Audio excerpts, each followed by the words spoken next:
Morning, everybody. So, I don't know why we're doing red and black on these, but like, we got the arrows and the slingshot came in. This is it. But as soon as I got the bitch, I pulled it back for the first time and the shit, like, it was just notched back into, you can't even really see it, but it comes out here and then it was just like, and tucked back in. And as soon as I pulled the drawstring, the shit like snapped out, it popped out of the holes, so I had to re-put it through, and I had to tie it into itself around this like keyring in order to stop the tube from getting sucked back through there. So if you do get one of these slingshot things, that's a flaw that I noticed immediately. But I'm still gonna try it. Seems like the grip, it's like that. And my palm is a little bit bigger than the barrel. So I'm not entirely sure how that's gonna work yet. And like, I haven't figured out the tip here, how it's supposed to notch into a thick pad like this. Versus, you know, maybe he just did like finger strength, but it goes in like that, and then somehow you're pulling like that. I'm assuming with 2 fingers. In the video, it was like angled like that. But yeah, I'm not entirely sure yet. I'm gonna watch a bunch of those videos and I'm gonna see if I can figure out method to the madness. But I've got to like get the okay from my sister before I actually shoot it, so I've got time to research. But I'm starting to think maybe it would have just been easier to get a recurve. You know? Spirit wanted me to do this instead though. I think mostly because it's small enough to fit in the backpack or on the utility belt. And I got 2 of them, so like when my birthday rolls around, we're going to put up the target and we're going to have like a shooting party. Short range ballistics party. In the backyard, we're going to put up like a giant piece of particle board or something and attach the target to that. And my sister's never done arrows. She's actually very well versed with guns though. She's like an RNA person, I guess.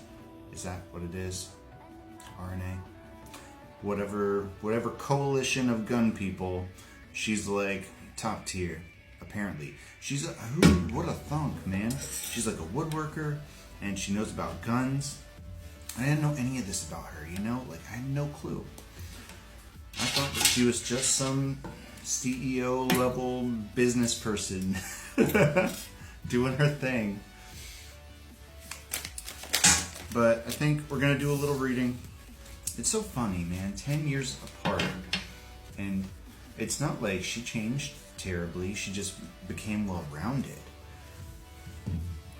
She did the same thing that I did, and she conquered her fears. Like, she was afraid of guns, not because of the violent aspect, but because she was worried that if she ever had to use one, she wouldn't know how. So I think what I'm gonna do is I'm gonna start looking over like her safety booklets, because she goes to the shooting range pretty regularly, and I want to learn how. So I think I'm gonna just study up on all the safety stuff. You know, now that I'm feeling confident about my driving stuff. I've taken like 10 out of the 24 tests, and I have passed all of them. I haven't failed any yet. So I think I'm gonna open up a little bit of time to research that. And I agreed to start doing yoga on Sundays. 6 of Cups. Nostalgic offer. Past. But anyway, I'm revamping my entire workout situation. I'm going from 6 days a week to 5 days a week, but I'm going to have one of them be an active recovery day. So like Monday, Wednesday, Friday are going to be my heavy lifting days. I'm going to do core every day. And I've been making sure that my solid foundation was there still. You know, I can still do my planks, I can still do my crunches every day. But I'm just adding in a more intense weightlifting routine on top of it. And then active recovery on Sundays. It's my new workout routine. I'm going to take a second round of body transformation pictures, and I'm going to start that probably today. But I think if I were to compare my original body transformation starting point to where I'm at now, I'd still feel a lot better about where I am currently than where I started. There's a big difference. But that is half the reading on Jibber Jabber. So let's go ahead and start. Six of Cups, Two of Swords, Four of Pentacles, Three of Cups, and the Empress.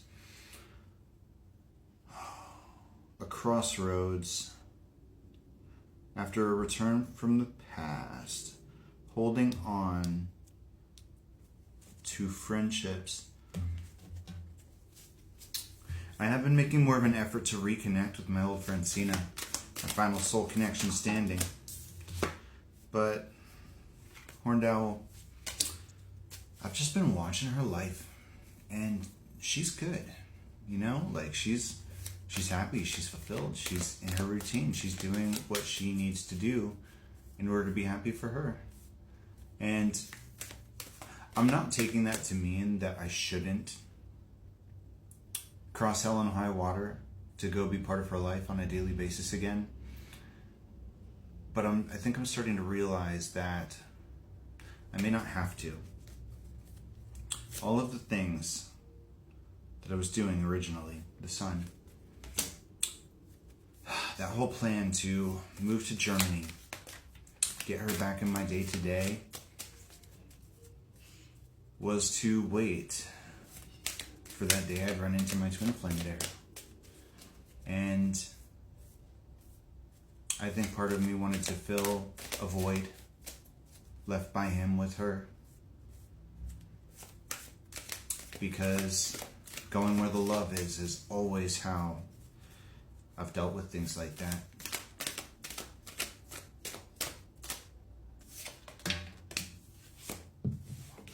Ten of Swords. But looking at our own behaviors, our own mentalities, looking at the reason why we do things, leads to growth. And I think after all of these changes I've made, I've realized that home is where you water the grass.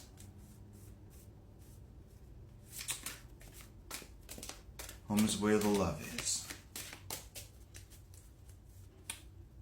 And even if I don't move there, which that's still the plan. My plan is still Germany. That was divine union on the split there. While my plan is still Germany, I don't think that that's necessarily what I have to do next. I think that allowing Spirit to take the wheel in that regard, you know, if it's not Germany, maybe it's Australia, maybe it's the UK, I don't know. Seven of Wands. I'm not going to try King of Pentacles. That could be the new King of Pentacles. I'm not going to try to determine what the next leg is. I'm going to let Spirit present what's right. But I am still prepared for all outcomes. Pod. I'm still going to get my passport. I'm still going to finish learning to drive. I'm going to do everything that lines me up for travel. And then we'll see what happens. And my survival backpack is going with me, just in case. You know, I even bring it on every long car trip I go on. I feel like the world, when you're traveling, what's the point of having a survival backpack if you don't have it during potential emergencies? Like, I think I'm just going to bring it with me everywhere. The only trouble would be if it's like airport security or something, right? Ace of Swords. I'll figure it out. I'll find a way to make it safe to travel with. I might need to get a bigger bag, honestly. Well, thanks for watching, everybody.